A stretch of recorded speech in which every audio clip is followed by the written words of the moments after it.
बिस्मिल्लाहिर्रहमानिर्रहीम। अस्सलाम वालेकुम स्टूडेंट। हमने जो आज चैप्टर स्टार्ट करना है, this is called accounting for material का चैप्टर है। टेबल ऑफ कंटेंट में देखते हैं कि हमने इस चैप्टर में क्या क्या चीज़ें डिस्कस करनी है। तो ये टेबल ऑफ कंटेंट है चैप्टर का। इंट्रोडक्शन, उसके बाद documentation for material purchase and purchase procedure, documentation for material record and recording method, stock taking and stock taking methods, issue inventory valuation, accounting for inventory control level, cost of inventory, economic order quantity, simple and with discount and economic batch quantity। ये तो overall इस chapter के table of content है। इस video के अंदर हम लोग इस चैप्टर का introduction and documentation for material purchase and purchase procedure discuss करेंगे। इंट्रोडक्शन में सबसे पहले हम देखते हैं कॉस्ट कार्ड। कॉस्ट कार्ड ये वो हमने प्रीवियस चैप्टर जो था हमारा कॉस्ट क्लासिफिकेशन, उसमें डिटेल से डिस्कस किया था। इसमें इसको एक दो दोबारा देखते हैं। तो हमने कहा था कॉस्ट कार्ड एक ऐसा आइटम होता है जहां पर हम एक यूनिट पे आने वाली कॉस्ट को डिटेल से मेंशन करते हैं। जस्ट लाइक जिस तरह यहाँ पर बताया हुआ है, डायरेक्ट मटेरियल 5 kg $10 पर kg और एक यूनिट पे $50, लेबर एक यूनिट पे 30, तो प्राइम कॉस्ट आ गई, FOH कैलकुलेट किए, टोटल कॉस्ट आ गई। तो हम इसको इस चैप्टर में क्यों डिस्कस कर रहे हैं बेसिकली, तो हमने जो नेक्स्ट चैप्टर स्टार्ट करना है मटेरियल का, वो हमने कॉस्ट क्लासिफिकेशन के चैप्टर में जब हमने एलिमेंट बाय कॉस्ट पढ़ा था तो उसमें डिस्कस किया था। कहते हैं inventory often form of the largest single item of the cost for a business. जी आप देखें, टोटल कॉस्ट मटेरियल है, लेबर है, वेरिएबल ओवरहेड, फिक्स ओवरहेड। तो इसके अंदर आप चेक करें तो मटेरियल जो है आपके पास ये सिंगल लार्जेस्ट प्राइस है या single largest element of the cost है। So it is essential that the inventory purchase is more suitable for the intent purpose कि इस जब ये लार्जेस्ट पोर्शन है किसी भी प्रोडक्ट की कॉस्ट का या सर्विसेज की कॉस्ट का, तो इसको जब आपने परचेज करना है तो बड़ी केयरफुली परचेज करना है और परचेज का कोई ऐसा सिस्टम, ऐसा मेथड डेवलप करना है जहाँ से परचेजिंग के वक्त केयर हो सके। तो हम जो फर्स्ट टॉपिक इस चैप्टर का पढ़ेंगे that is called purchase procedure. तो हमने परचेज प्रोसीजर की कौन कौन से मेथड्स या कौन सा सूटेबल मेथड है जिसके तहत अगर हम परचेज करें तो हमारी कॉस्ट सेव हो सकती है। तो स्टार्ट करते हैं। तो देखें, हम अपने इस मेथड को सेम करने के लिए, सिंपल करने के लिए, उसके ऊपर स्ट्रॉन्ग कंट्रोल लगाने के लिए हम परचेज प्रोसेस को डिफरेंट डिपार्टमेंट को इन्वॉल्व करते हैं। परचेज प्रोसेस में एक हम अकाउंट डिपार्टमेंट को इन्वॉल्व करते हैं। अकाउंट डिपार्टमेंट को इन्वॉल्व करने का जो बेसिक ऑब्जेक्टिव है वो सिर्फ यही है कि अकाउंट डिपार्टमेंट वो डिपार्टमेंट है जिसने कैलकुलेशंस करनी है, जिसने ड्यू डेट पे पेमेंट्स करनी है, तो इसलिए हम इसको परचेज प्रोसीजर में इन्वॉल्व करते हैं। प्रोडक्शन डिपार्टमेंट ये वो डिपार्टमेंट है जिसने रॉ मटेरियल को यूज़ करना है, जिसके कहने के ऊपर परचेज किया जाएगा। उसके बाद हमारे पास थर्ड स्टोर डिपार्टमेंट है। ये वो डिपार्टमेंट है जो परचेज डिपार्टमेंट जो परचेजिंग करके लाएगा, जो इन्वेंट्री लेके आएगा। स्टोर डिपार्टमेंट उसको होल्ड करता है, उसको कंट्रोल करता है और बवक्ते ज़रूरत वो प्रोडक्शन डिपार्टमेंट को इशू करता है। उसके बाद फोर्थ डिपार्टमेंट आपका परचेज डिपार्टमेंट है जिसने मार्केट से जाकर raw material according to the requirement of production department purchase करनी है। और इसके अलावा एक फिफ्थ डिपार्टमेंट जिसको हम मार्केट कह सकते हैं, जहाँ पर सप्लायर होंगे। जस्ट लाइक हमने अपने क्वेश्चन एग्जांपल को सिंपल करने के लिए हमने एक सप्लायर को इन्वॉल्व किया इस प्रोसेस के अंदर। तो सप्लायर मीन मार्केट, तो ये मार्केट है जहाँ से रॉ मटेरियल हमने परचेज करना है। तो स्टार्ट करते हैं। तो सबसे पहला तो जी स्टार्ट होता है कि जस्ट लाइक प्रैक्टिकल लाइफ में सेल डिपार्टमेंट कहीं से ऑर्डर लेके आता है। मसलन फॉर एग्जांपल सेल डिपार्टमेंट आपके लिए ऑर्डर लेके आया कि 200 शर्ट स्टिच करनी है। आके प्रोडक्शन डिपार्टमेंट को बोलेगा कि 200 शर्ट स्टिच करनी है। प्रोडक्शन डिपार्टमेंट को 200 शर्ट स्टिच करने के लिए कपड़ा रिक्वायर्ड है और रॉ मटेरियल किधर पड़ा होगा, स्टोर में। तो सबसे पहले प्रोडक्शन डिपार्टमेंट स्टोर डिपार्टमेंट से मटेरियल मंगवाएगा। तो उसके लिए एक डॉक्यूमेंट प्रिपेयर किया जाता है जिसका नाम है मटेरियल रिक्विजिशन। इसकी 2 कॉपीज होती हैं। प्रोडक्शन डिपार्टमेंट इसको प्रिपेयर करता है और इसकी एक कॉपी जो है स्टोर डिपार्टमेंट को सेंड कर दी जाती है और एक अपने रिकॉर्ड में रख ली जाती है। स्टोर डिपार्टमेंट को जो मटेरियल रिक्विजिशन आता है तो अगर मटेरियल स्टोर में होगा तो वो इसको इशू कर देगा, और अगर स्टोर में मटेरियल इशू नहीं होगा तो स्टोर डिपार्टमेंट ने अब उस रॉ मटेरियल को परचेज करना है। तो परचेज करने के लिए परचेज डिपार्टमेंट की हेल्प लेगा, तो उसके लिए वो एक डॉक्यूमेंट प्रिपेयर करेगा जिसको हम परचेज रिक्विजिशन कहते हैं, और इसकी 3 कॉपीज होंगी। फर्स्ट कॉपी जो है वो एक कॉपी परचेज डिपार्टमेंट में, एक प्रोडक्शन डिपार्टमेंट में, और एक अपने रिकॉर्ड में रख लेगा। प्रोडक्शन डिपार्टमेंट में इसलिए भेजी कि प्रोडक्शन डिपार्टमेंट के बिहाफ पे ही रॉ मटेरियल परचेज हो रहा है, तो प्रोडक्शन डिपार्टमेंट को इन्फॉर्म किया जा रहा है कि जो रॉ मटेरियल आपको रिक्वायर्ड है वो हमने परचेज करने के लिए परचेज डिपार्टमेंट को रिक्विजिशन सेंड कर दी। अपने पास वो रिकॉर्ड के लिए रख रहा है, और परचेज डिपार्टमेंट को इसलिए सेंड की कि उसको बता रहा है कि हमें ये रॉ मटेरियल इतनी क्वांटिटी में इस क्वालिटी का रिक्वायर्ड है। परचेज डिपार्टमेंट के पास जब परचेज रिक्विजिशन आ जाती है तो उसका काम है मार्केट से जाके सर्वे करना, और सर्वे करके रॉ मटेरियल परचेज करना। तो सर्वे के लिए वो एक डॉक्यूमेंट प्रिपेयर करता है जिसको हम इंक्वायरी लेटर कहते हैं। इंक्वायरी लेटर वो सब मार्केट में भेज देता है। अब इंक्वायरी लेटर की कितनी कॉपीज होंगी, तो सिंपल सा फार्मूला है कि मार्केट में जितने सप्लायर हैं +1 हम कॉपीज करेंगे। जस्ट लाइक जिस तरह हमारी एग्जांपल के अंदर हमने एक सप्लायर सेलेक्ट किया तो हम उसके लिए 2 कॉपीज बनाएंगे, एक अपने रिकॉर्ड में रख लेंगे और एक सप्लायर को भेज देंगे। अब इंक्वायरी लेटर में क्या मेंशन होता है, आप जिस किस्म की इंफॉर्मेशन रिक्वायर्ड होती है आपको कि इस रॉ मटेरियल के अगेंस्ट आप क्या प्राइस चार्ज करेंगे, डिलीवरी कौन देगा, डिस्काउंट कितना मिलेगा, तो वो सारी चीज़ें इसमें मेंशन होती हैं। अब जब सप्लायर को इंक्वायरी लेटर मिलता है तो उसका जवाब देते हैं, और उसके लिए वो एक डॉक्यूमेंट प्रिपेयर करते हैं जिसको हम कोटेशन कहते हैं। तो कोटेशन के अंदर वो अपने टर्म एंड कंडीशन बताता है कि ये रॉ मटेरियल मैं इस प्राइस पे इस टर्म एंड कंडीशन पे आपको सेल आउट करूंगा।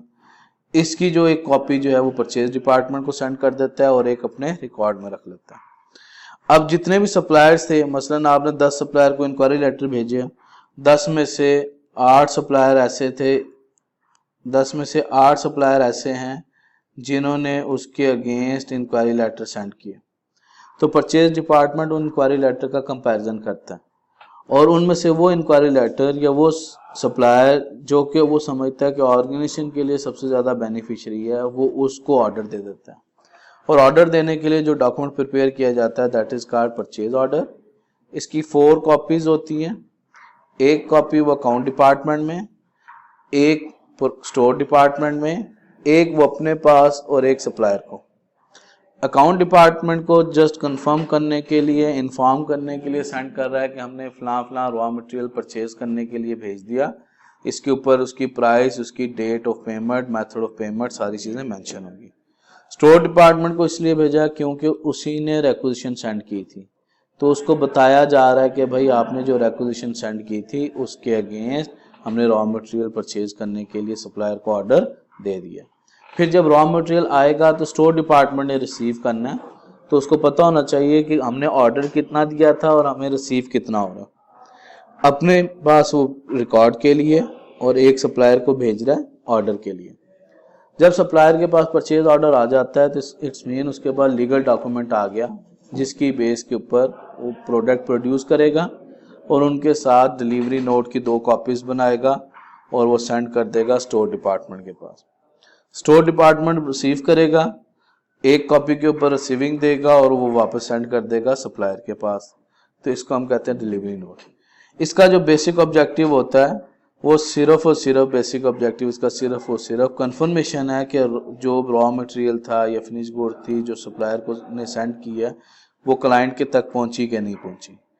इसकी जगह जो नया वर्ड यूज हो रहा है या जो न्यू डॉक्यूमेंट पर यूज हो रहा है that is called delivery note, dispatch note. Delivery note और डिस्पैच नोट में बेसिक डिफरेंस ये है कि डिलीवरी नोट वहाँ यूज़ किया जाता है जहाँ पर ट्रांसपोर्टेशन सप्लायर की हो, और ऐसी ऑर्गेनाइजेशन जहाँ पर ट्रांसपोर्टेशन थर्ड पार्टी की होती है तो वहाँ पर कंफर्मेशन के लिए हम डिस्पैच नोट या ई नोट यूज़ करते हैं। डिलीवरी नोट के बाद जब चीज़ें रिसीव होगी स्टोर डिपार्टमेंट में तो वो उसकी इंस्पेक्शन करेंगे और उसकी बेस पे एक डॉक्यूमेंट प्रिपेयर करेंगे दैट इज कॉल्ड GRN। इसकी 3 कॉपीज होंगी, एक अकाउंट डिपार्टमेंट में, एक स्टोर अपने रिकॉर्ड में और एक परचेज डिपार्टमेंट में भेजेगा। स्टोर डिपार्टमेंट ने अकाउंट डिपार्टमेंट को ये इसलिए सेंड किया कि अकाउंट डिपार्टमेंट परचेज ऑर्डर को जीआरएन के साथ टैली कर ले और वो ये कंफर्म कर ले कि हमने जितनी क्वांटिटी का ऑर्डर दिया था उतनी क्वांटिटी ही रिसीव की है। और दूसरी साइड पे जब सप्लायर के पास डिलीवरी नोट की कॉपी पहुंच जाती है तो वो क्या करते हैं, इससे नेक्स्ट स्टेप इनवाइस प्रिपेयर करता है।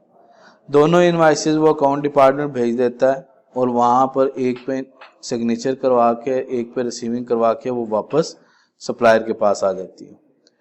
और it's all about the purchase process. अब इसमें इंपॉर्टेंट चीज़ है कि पेपर में क्वेश्चन किस तरह आता है। तो भाई पेपर में 3-4 क्वेश्चन बन सकते हैं। फर्स्ट क्वेश्चन तो ये बन सकता है कि कौन सा डॉक्यूमेंट कौन सा डिपार्टमेंट प्रिपेयर करता है, किस डॉक्यूमेंट की कितनी कॉपीज़ हैं। तो ये बेसिक क्वेश्चन है जो पूछे जा सकते हैं। तो 1 बाय 1 देखते हैं। तो ये आपके पास एक डायग्राम है, ठीक। इसमें आप ये याद कर सकते हैं कि भाई कौन से प्रोडक्ट की कितनी कॉपीज़ बनी है और किस किस ने बनाई है। जिस डिपार्टमेंट के नीचे जितनी कॉपीज आ रही हैं उसी ने प्रोड्यूस की है। जस्ट लाइक प्रोडक्शन डिपार्टमेंट ने मटेरियल रिक्विजिशन, उसकी 2 कॉपीज हैं 1 और 2। स्टोर डिपार्टमेंट में परचेज रिक्विजिशन, उसकी 3 कॉपीज हैं और उसके बाद जीआरएन, उसकी भी 3 कॉपीज हैं। तो यहाँ पर 4 आवर्स थे, यहाँ पर 3 आवर्स। परचेज डिपार्टमेंट को देखो तो इंक्वायरी लेटर प्रोड्यूस किया, उसकी 2 कॉपीज थी और उसके बाद आपके पास परचेज ऑर्डर प्रोड्यूस किया, उसकी 4 कॉपीज थी। और इसी तरह सप्लायर को देखें तो उसके पास कोटेशन है, डिलीवरी नोट है और इनवाइस है। तो इस डायग्राम से आप ये याद कर सकते हैं कि किस डिपार्टमेंट ने कौन कौन से डॉक्यूमेंट प्रिपेयर किए। नेक्स्ट चलते हैं। ये डॉक्यूमेंट है। नेक्स्ट क्वेश्चन हो सकता है कि कौन सा डॉक्यूमेंट किसको सेंड किया जा सकता है। तो यहाँ से आप चेक कर सकते हैं, जहाँ पर रेड कलर है ये उसकी टेल है, हेड है। तो टेल से हेड की तरफ जाना है। तो इट्स मीन कि ये एक टेल है, तो प्रोडक्शन डिपार्टमेंट की एक कॉपी स्टोर डिपार्टमेंट को भेज रहा है और एक अपने पास रखना। इसी तरह आप फर्दर देख लें तो मटेरियल परचेज रिक्विजिशन, तो उसकी एक कॉपी प्रोडक्शन में, एक कॉपी परचेज डिपार्टमेंट में और ख़ुद वो गैरायाशी कर रहा है, ठीक है, अपने पास होल्ड किया हुआ है उसने। इसी तरह अगर आप ये देखें स्टोर डिपार्टमेंट के पास दूसरा डॉक्यूमेंट जो था जीआरएन, तो एक उसने घर रख लिया, घर से मुराद रिकॉर्ड अपडेट के लिए। एक उसने रेड आरएस परचेज डिपार्टमेंट इधर सेंड करेगा और एक आपको अकाउंट डिपार्टमेंट में। तो इस डायग्राम के अंदर से, इस पिक्चर के अंदर से हम ये आइडेंटिफाई कर सकते हैं कि किस डिपार्टमेंट ने कौन सा डॉक्यूमेंट किस डिपार्टमेंट को सेंड किया। थर्ड हमारा क्वेश्चन आता है कि इंटरनल एंड एक्सटर्नल डॉक्यूमेंट कौन से हैं। तो भाई इंटरनल डॉक्यूमेंट वो होते हैं जो विद इन ऑर्गेनाइजेशन रहते हैं, ऑर्गेनाइजेशन में प्रोड्यूस हुए, ऑर्गेनाइजेशन के अंदर ही हैं। Just like material requisition within organization बना और ये ज़्यादा से ज़्यादा स्टोर डिपार्टमेंट के पास गया तो विद इन ऑर्गेनाइजेशन ही पड़ा हुआ है। Purchase requisition within organization है, ठीक है जी। परचेज रिक्विजिशन आपके पास परचेज प्रोडक्शन डिपार्टमेंट में, स्टोर डिपार्टमेंट है, परचेज डिपार्टमेंट में। तो कोई भी ऐसा डॉक्यूमेंट जो विद इन ऑर्गेनाइजेशन रहता है इसको हम इंटरनल डॉक्यूमेंट कहते हैं। और कोई भी ऐसा डॉक्यूमेंट जो आउटसाइड द ऑर्गेनाइजेशन प्रिपेयर होता है और कंपनी के अंदर आ गया, just like inquiry letter buyer prepare हुआ कंपनी में आ गया। कोई भी ऐसा डॉक्यूमेंट जो कंपनी के अंदर प्रोड्यूस हुआ और बाहर चला गया, जस्ट लाइक कोटेशन बाहर थी, अंदर थी, बाहर चली गई। परचेज ऑर्डर अंदर से बाहर आ गया, डिलीवरी नोट बाहर से अंदर गया, इनवाइस बाहर से। तो कोई भी ऐसा डॉक्यूमेंट जो अंदर से बाहर चला जाए विद इन ऑर्गेनाइजेशन या ऑर्गेनाइजेशन से बाहर आ जाए उसको हम एक्सटर्नल डॉक्यूमेंट कहते हैं। और इस सारे सिनेरियो के अंदर कंपनी का एक्सटर्नल डॉक्यूमेंट जो है वो सप्लायर की साइड पे जितने डॉक्यूमेंट हैं ये एक्सटर्नल है। इसके अलावा अगर कोई डॉक्यूमेंट पाया जा रहा है तो वो आपके लिए इंटरनल डॉक्यूमेंट है। तो इसके अलावा हम 1 बाय 1 डॉक्यूमेंट देखते हैं। तो documentation for the material account जरूरत क्यों है डॉक्यूमेंटेशन की। तो business need to keep record of all material movement in and out of the business and within the business. This is achieved using the variety of documents. These include the following. अब कौन कौन से document ये prepare होते हैं। Material requisition हमने कहा ये वो डॉक्यूमेंट है जब प्रोडक्शन डिपार्टमेंट को स्टोर डिपार्टमेंट से कोई डेटा रिक्वायर्ड होता है तो उसके लिए वो एक रिक्विजिशन प्रिपेयर करते हैं। तो material when department require material from stores, a materials requisition must be filled in and authorized by the supervisor. so that record can be kept by the store of material sent। तो material इसकी copy की शक्ल देख लें तो ये plus minus इसी तरह की होती है। डेट रिक्वायर्ड लिखते हैं, कॉस्ट सेंटर नंबर या जॉब नंबर या ऑर्डर नंबर जो आया होता है। यहाँ पर हम क्वांटिटी लिखेंगे जस्ट लाइक 10 kg चाहिए, 150 kg चाहिए। इधर हम कोड लिखेंगे, 1 by 1 कोड दे देते हैं हमारे कॉस्ट को। डिस्क्रिप्शन किसकी वजह से ये कॉस्ट इनकर्ड हो रही है, और यहाँ पर हम अमाउंट लिख देते हैं जो उसने हमें मेंशन किया। ठीक है, तो ये तो था एक सिंपल सा डॉक्यूमेंट मटेरियल एक्विजिशन का। नेक्स्ट डॉक्यूमेंट जो आता है हमारे पास परचेज रिक्विजिशन।